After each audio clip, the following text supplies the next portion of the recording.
matter if I'm attacking the kimura or the sweep first, right? We're gonna end up in the same position to move on to where we go. But for this purposes of this one, I'm gonna start with the kimura, right? I'm gonna block it off. I start attacking this kimura. He tucks it in. He's just too strong, but he knows better than to posture up. Because if he postures up, I'm going with him. So he stays nice and tight here.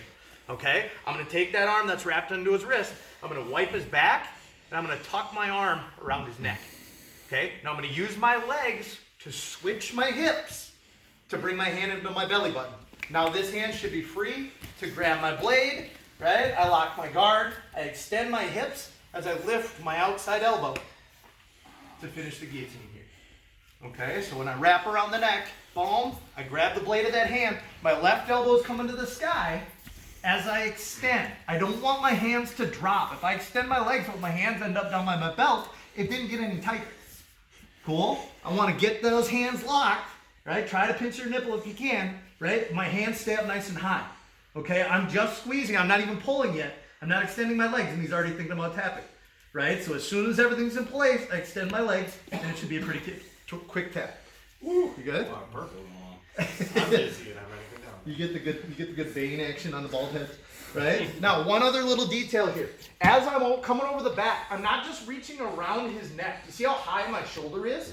Now when I try to guillotine, he's gonna be able to keep his head up, right? I wanna drop my shoulder. So as I wipe, see how his head gets pushed down by my shoulder?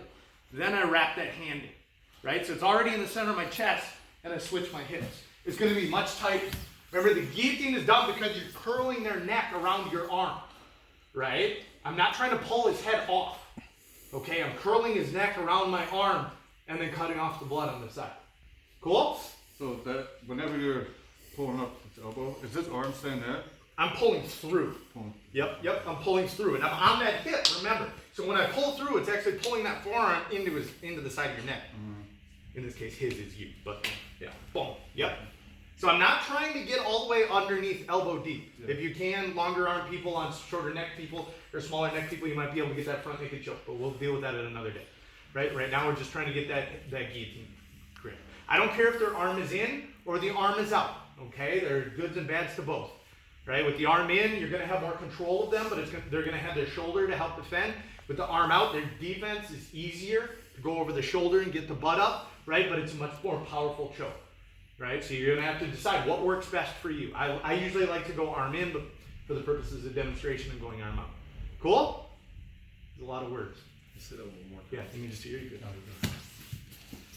I did this on Coyote before, so this is a much easier neck to choke. So I attack the kimura, he defends, right? I'm wiping his back. I'm keeping that arm as tight as I can into the center of my chest. Now I use my legs to switch. I'm not putting my feet on the ground, right? My right leg is straight in this case. I'm gonna extend my left leg, curl my right leg towards him, and squeeze my legs together as I do it to get to that hip. Second hand comes in, I grab the blade of my hand, right? Flexing my arms, locking my guard, lifting my left elbow as I extend.